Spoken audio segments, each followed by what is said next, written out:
Ver para crecer. Con el pastor Luis Ángel Díaz. Nos encontramos en el programa Ver para Crecer del doctor Luis Ángel Díaz. Este es el canal de él donde nos encontramos y es un privilegio para mí poder entrevistarlo y poder conversar, como lo hemos venido haciendo en este inicio de año, acerca del libro que él ha lanzado, Desarrollar una visión. Y yo quisiera dar inicio a esta etapa donde él se dirija de manera directa a ustedes y les diga en 30 segundos qué significa para él el libro Desarrollar una visión. Bueno, gracias por esta oportunidad nuevamente. Realmente cuando abordo este libro y este tema, lo que yo estoy haciendo saber es que Dios entrega la visión y esa visión se desarrolla en familia. El potencial de crecimiento de la familia es determinante para que la visión se desarrolle. Y esa visión se desarrolla en todos los ámbitos, en lo espiritual, en lo familiar, social, económico, religioso, político, espiritual, moral, ético, empresarial, económico, etc. En esa pequeña explicación diría yo que encierro todo lo que es el contenido del libro. Doctor, usted menciona que la visión se desarrolla en familia y de hecho en su libro Sí. usted habla de la visión de sus padres, su visión y la visión de sus hijos. 3 generaciones dentro de este mismo contenido. ¿Cómo usted describe esa transmisión intergeneracional de una visión espiritual dentro del hogar? Fíjense que esto es una acción de Dios realmente. Es decir, Dios en su misericordia mete sus manos, diría así, su influencia para poner el orden debido en cada generación a fin de que todo esto desemboque en lo que Él quiere hacer. Mis padres y mis abuelos o bisabuelos, ellos no fueron cristianos. Eran personas lamentablemente entregadas al alcoholismo y a otra cantidad de vicios. Sin embargo, cuando ya mi papá entra en escena, él recibe a Cristo en su corazón. Y esa es la parte que hace justamente el cambio. Primero fue mi mamá, luego fue él, y de ahí pues las cosas totalmente cambiaron. Entonces, en este sentido, creo que sí es importante hacer muy clara conciencia. Dios interviene en la vida de las personas y por supuesto que cada quien toma la decisión de recibir o no el llamado y cuando lo hace las cosas empiezan a cambiar completamente. Así que todo el proceso de cambio que viene a desembocar en mi persona y obviamente en mis hermanos, pero como estoy hablando de mi caso, esto es lo que hace un cambio rotundo. Y luego cuando ya Dios me aclara para qué me ha dado vida y yo me dedico a eso, entonces inculco en mis hijos ya una herencia totalmente diferente. Ahora ellos están en un proceso ya de jóvenes adultos en donde ellos están tomando sus propias decisiones, basados en todo lo que ellos aprendieron en su niñez. Tiene que haber intencionalidad. Y creo que en esta parte, sí, en el caso de mi papá, en el caso mío, hubo mucha intencionalidad. En el caso de él, obviamente, en sus primeras décadas, pues no conocía de Cristo. Dios en su misericordia lo condujo a sus pies. Pero una vez estando él consciente en esos 8 años de vida cristiana que él tuvo, porque fue muy poco, apenas 8 años, en esos 8 años, él construyó la base sobre la cual ahora yo estuve ya como más responsable y más consciente de tomar las decisiones correctas. Es así como yo puedo entender estos procesos. Creería yo de que en toda familia así es. Dios siempre nos bendice con su misericordia y los padres tenemos que abrir mucho nuestros ojos y oídos, sobre todo nuestro discernimiento espiritual para entender lo que Dios quiere. Pero para que estos principios puedan ser trasladados de una generación a otra generación, deben existir aspectos que son no negociables, porque estamos hablando que han durado los avances con el paso del tiempo. Sí. Entonces, ¿cuáles son esos principios que no se pueden negociar en la vida del líder que quiere desarrollar una visión y que esa visión sea duradera con el paso del tiempo? Bueno, en primer lugar, su ejemplo de vida cristiana. Eso es determinante. O sea, tenemos que asegurarnos que la vida que tenemos de verdad es cristiana. Porque si no, entonces vamos a heredar un concepto erróneo o incompleto o inclusive torcido acerca de lo que es Dios. Entonces, en este caso, quien tiene que empezar la tarea de enderezar todo son los padres. En Deuteronomios capítulo 6, versículos 4 y 5, al 5, inclusive el 6, señala claramente, y estas palabras que yo te mando hoy estarán sobre tu corazón. Y luego el siguiente pasaje dice, y las repetirás a tus hijos. Entonces aquí hay una lógica en ese texto. Para poder enseñar el consejo de Dios, primero, papá y mamá tenemos que haber permitido que esa palabra entre a nuestro corazón. Es decir, que gobierne nuestra vida. Y más puntualmente, que nuestras decisiones estén basadas en esas exigencias de la palabra. Es así como empieza todo. Porque si no, ¿cómo se va a construir el proyecto de Dios en la vida de la familia? Los padres y las madres tenemos que tomar muy en serio esto. Ahora, hay otros aspectos que el mismo texto lo señala, y las repetirás a tus hijos. Este es un principio de aprendizaje. No es que la pedagogía lo haya inventado. La ciencia pedagógica simplemente ha tomado esos principios que están ahí en la Biblia. La repetición es un principio pedagógico importante. Es parte de la didáctica de Dios, es parte del proceso en el que Dios enseña. Y eso tenemos que tomarlo nosotros. Los padres cristianos tenemos que repetir, pero no solo en palabras, sino también en acciones. Tenemos que hacer uso de lo que comúnmente se conoce como reglas en el hogar. Todo hogar tiene que tener reglas, pero no reglas caprichosas, tienen que ser reglas que vayan formando el carácter de la persona. Entonces, en este caso, puntualmente sería la repetición de reglas basadas en el proceso de desarrollo que Dios está esperando de los hijos. Y luego, en tercer lugar, tiene que darse una responsabilidad personal. Los hijos tienen que hacerse responsables de lo que Dios les ha entregado. Pero esto no va a suceder si nosotros no los instruimos en cuanto a ciertos procesos personales que ellos tienen que hacer. Una de las cosas que yo tuve conciencia siendo bastante joven es que la lectura primeramente de la Biblia y de libros, eso incide fuertemente.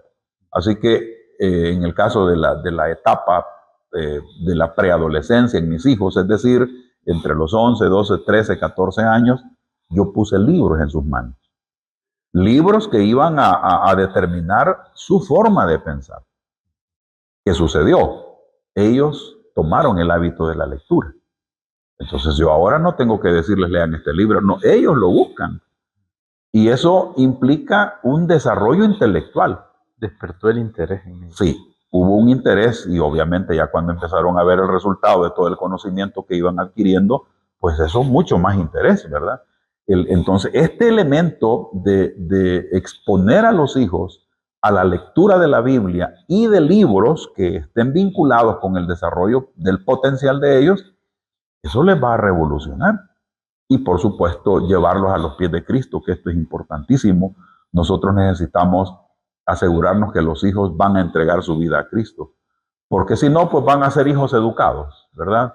Van a ser hijos muy bien portados, pero nosotros como líderes cristianos tenemos que ir mucho más adelante.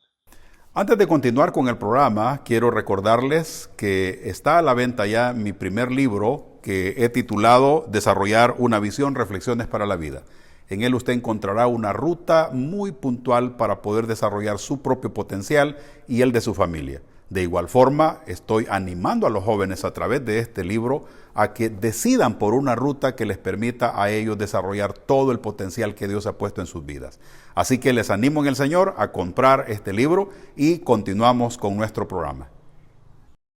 Doctor, pienso en el caso de Jonás, que había una instrucción específica, Pero en el análisis de él se va lejos de la instrucción Sí. por su criterio. ¿Cuántas veces de pronto como líderes se tiene una instrucción, pero se tiene un criterio? ¿Cómo hacemos para unificar Ujú. la visión que Dios tiene para mí con mis pensamientos? ¿Cómo alineamos eso?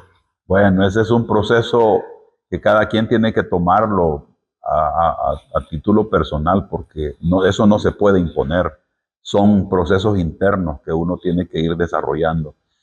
En el caso de Jonás, el personaje que usted señala, él tuvo miedo. Segundo, le pareció que era por gusto lo que iba a hacer, porque lo dice en el mismo texto. Es que yo sabía que tú eres un Dios de misericordia y los ibas a perdonar. Y yo no quería que los perdonaras, sino que los enjuiciaras, ¿verdad? Entonces, esto hace ver que Jonás no tenía un corazón pastoral, ¿verdad? Por eso es que Dios lo lleva a una experiencia en el que cuando él se queja porque el árbol, el enebro, pues se había secado, pues, y esto es que no lo sembraste, le dice, y querías, llegaste a amarlo, pues es lo mismo que yo hago con el pueblo. Yo creo que tiene que haber definitivamente una conciencia muy clara de cambio. Los miedos, los famosos miedos, nos frenan también. Dios nos pone frente a nosotros grandes oportunidades, pero normalmente nosotros nos medimos y decimos, no, yo no doy la talla para eso. Todos los líderes hemos experimentado eso. Yo he tenido oportunidades de servicio en las que me he sentido enano, me he sentido pequeño, incapaz. ¿Cómo lo has superado? Bueno, lo que le mencioné en el programa anterior, hay que prepararse para esos momentos, porque van a llegar. O sea, no podemos decir que Dios nos va a proteger de esos momentos. No, es que Dios quiere que salga lo que hay en nosotros, lo bueno y lo malo. Ahora, a Jonás le doblaron el brazo. Pues claro, imagínese lo mandan usted. a dormir, a descansar 3 días lejos de. O sea, fue una situación crítica. Esa experiencia citada en ese libro trae una enseñanza didáctica tremendísima, mucho aprendizaje. Es decir, Dios nos va a disciplinar. La disciplina de Dios va, sí o sí, va esa disciplina de Dios. Entonces, nosotros como líderes espirituales tenemos que saber eso. Ahora, cuando digo líder espiritual, no solo me refiero a líderes que van a servir en la iglesia, porque también son líderes espirituales los que trabajan en instituciones sociales, en instituciones empresariales, en organizaciones comunitarias, inclusive en partidos políticos. Cuando nosotros vemos a un líder que desarrolla su potencial espiritual en cualquiera de estos ámbitos que he señalado, pues obviamente va a tener un respaldo y también un conflicto, ¿verdad? Porque el que quiere ser justo en cualquiera de los ambientes que sea, va a tener problemas. Inclusive los cristianos que se meten, un líder cristiano que se mete con Dios a orar, a buscar de Dios como debe de ser, va a terminar cayendo mal también. Y en las iglesias. Eso se observa lamentablemente, no se valora la vida entregada a Cristo, porque como la generalidad de cristianos, cristianos carnales, ¿verdad? O sea, van a enjuiciar al que está esforzándose por buscar de Dios. Y lo mismo va a pasar en cualquier otro ámbito. Entonces, esta parte realmente es importante. La disciplina de Dios va a llegar. Así que tarde o temprano vamos a tener alguna experiencia. Ojalá que la administremos bien, porque, bueno, en el caso de Jonás, pues al final de cuentas hizo caso, aunque hubo un conflicto después, cuando Dios perdona al pueblo de Nínive, pues reclama a Jonás, ya ves, por eso es que no quería venir, porque tú los ibas a perdonar. Realmente es una situación muy humana y en Jonás nos reflejamos todos, porque claro, es fácil hablar de Jonás, pero realmente ahí estamos representados todos. Bajo su liderazgo, ¿podría usted destacar momentos claves que moldearon su fe? Sí, fíjese de que, bueno, siempre las experiencias negativas nos van a formar también. El fallecimiento de mi padre a mí me dejó marcado. marcado, pero fuertemente marcado. Sobre todo porque yo pasé distante de él en mi preadolescencia, pensando de que él no me amaba. Pero cuando Dios me permitió tener una experiencia de dolor y descubrí que sí, mi papá me amaba, cambió.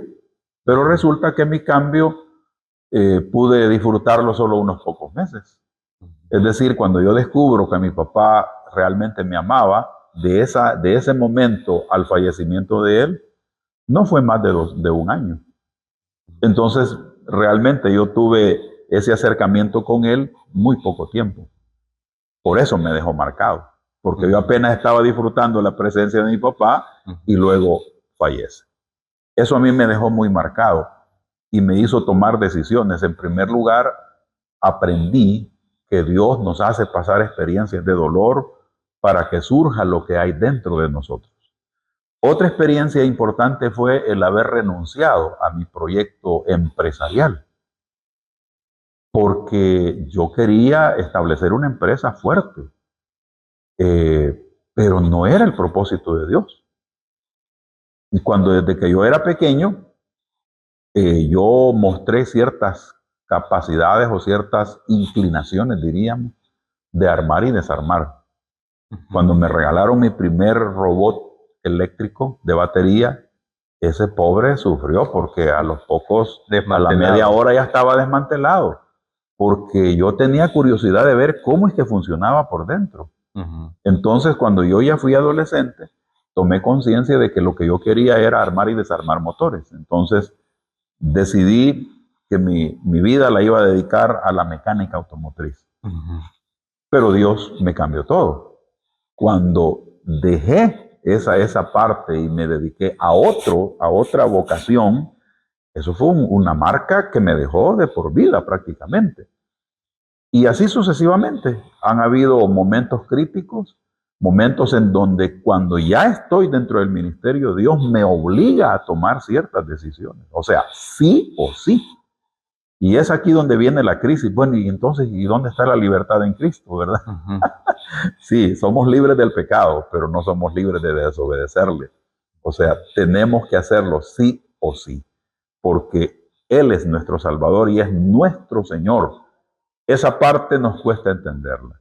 Así que diría yo que en esos momentos críticos donde yo he tenido que tomar decisiones en cuanto a que Dios me está diciendo que tengo que hacerlo, en mi sentir espiritual, en mi interior hay un convencimiento que tengo que hacerlo, pues hay que hacerlo. Y es ahí donde viene el aprendizaje, y a pesar de que los años han pasado, pero Dios sigue haciendo eso. Porque hace unos años atrás, si yo pudiera ilustrarlo, diría: Dios me retorció el brazo para obligarme a hacer algo que Él quería que yo hiciera. ¿Dios es malo? No, Él tenía razón. Yo podía hacer eso, pero siempre el sentirnos pequeños nos hace tener miedo. Doctor, comúnmente alguien escribe, en su mayoría, alguien escribe un libro y está a la venta en X lugar y el libro, por supuesto, va trascendiendo o se va distribuyendo y eso genera un alcance y los lectores reciben cierto conocimiento a través de esa obra literaria. Pero usted ha trascendido del libro a una conferencia, Sí. la conferencia Desarrollar una visión, bajo el mismo nombre del libro. ¿Podría usted contarnos cómo ha sido esa experiencia y qué alcances ha tenido con esta conferencia? Bueno, fíjense de que una de las capacidades y llamado de parte de Dios para mí ha sido el ser maestro. Entonces, cuando ya tenía la herramienta en mis manos, que es el libro, yo entendí que tenía que hacer más que simplemente ofrecer el libro. Y es básicamente esta conferencia. Entonces, yo lo que hago es concentrar en esa conferencia los aspectos más sobresalientes y sobre todo, y este es uno de los problemas que tenemos actualmente, los padres pastores y los padres cristianos de cualquier tipo de familia, y mamás incluyéndolas, no somos conscientes de la realidad que nosotros estamos enfrentando y tampoco somos conscientes de los grandes conflictos y problemas a los que nuestros hijos se están enfrentando. A través de esta conferencia lo que yo hago es justamente ayudarle a los asistentes a que tomen conciencia del contexto en el que nos encontramos.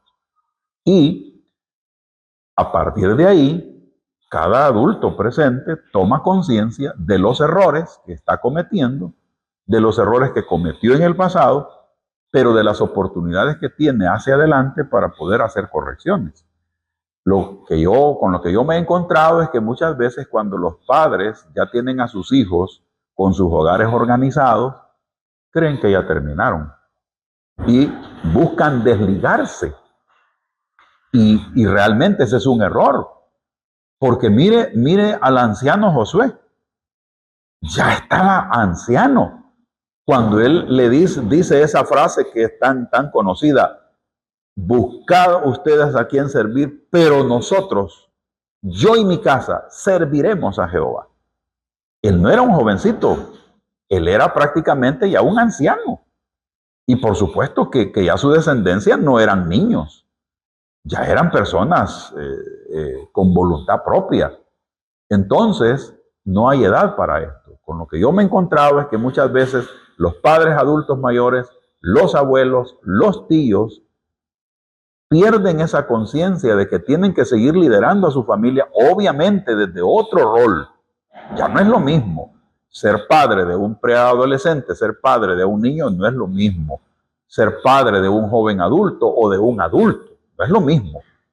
Sus procesos de disciplina no podrán ser los mismos, tendrán que cambiar. Pero el problema fundamental es la pérdida de conciencia. Entonces, en estas conferencias, lo que yo hago justamente es ayudar a que los asistentes tomen conciencia de esto. Hasta el momento, gracias al Señor, he estado básicamente en 6 países y cerca de unas 2.500 personas han formado parte de estas conferencias, y es mi deseo seguir aportando porque ya después de 42 años de ministerio, 60 años de edad, ya casi 61, yo digo, me queda poco tiempo para poder compartir lo que yo he aprendido en toda mi vida, y mi deseo es que haya alguien por ahí que se interese en tomar conciencia y sobre todo tomar la responsabilidad de liderar su familia y desarrollar el proyecto de Dios para ellos. Gracias a cada una de las personas que han estado conectadas a este programa, donde hemos podido conversar con el doctor Luis Ángel Díaz acerca de su libro Desarrollar una visión. A través de las redes sociales, como estamos en el canal de él, usted puede contactarle y poder acercar el tema de la conferencia, coordinar que puedan tener una conferencia en su iglesia acerca de desarrollar una visión, que qué bien haría para este año 2026 poder estar enfocados e interpretar correctamente lo que Dios tiene y quiere de cada uno de nosotros. Doctor, ¿podría usted hablarle y despedirse de nuestra audiencia y también invitarles a ser parte de desarrollar una visión? Bueno, creo que el llamado de Dios es para todos y es necesario desarrollar nuestra capacidad de liderazgo para ejercer responsablemente esa visión de Dios. Así que es mi deseo servir en todo lo que pueda. Estoy a disposición de ustedes para poder llegar a su iglesia, a su organización y tener este tiempo de reflexión, porque justamente eso es. Así que gracias y bendiciones a todos.